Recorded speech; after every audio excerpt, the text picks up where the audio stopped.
Pemirsa, dengan bermodal janji bakal nak dikawini, sikok petani asal Kecamatan Buai Madang Timur berhasil nyetubuhi sikok gadis belia yang masih di bawah umur sampai 7 kali.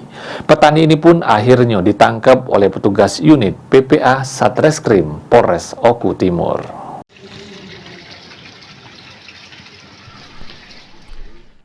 Sekian lama menunggu janji yang tidak pasti, sikok gadis belia yang masih di bawah umur didampingi uang tuanya ngelapor ke kejadian pahit yang dialaminya ke SPKT Polres Oku Timur.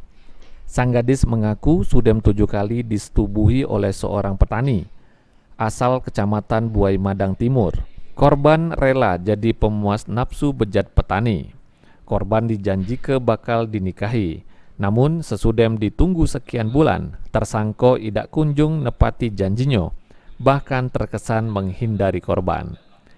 Kanit PPA Satreskrim Polres Oku Timur, Aibda Wiono membenarkan modus operandi tersangka ialah dengan menjanjikan bakal menikahi korban sehingga korban galak disetubuhi oleh tersangka.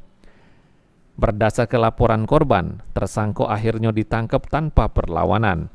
Tersangka dijerat dengan Undang-Undang Perlindungan Anak dengan ancaman hukuman 15 tahun penjara. Tersangka melakukan bujuk rayu terhadap korban bahwasannya korban mau dinikahi. Terus kemudian ya dijanji-janjikan, tapi janji-janji itu hanya palsu belaka, seperti itu.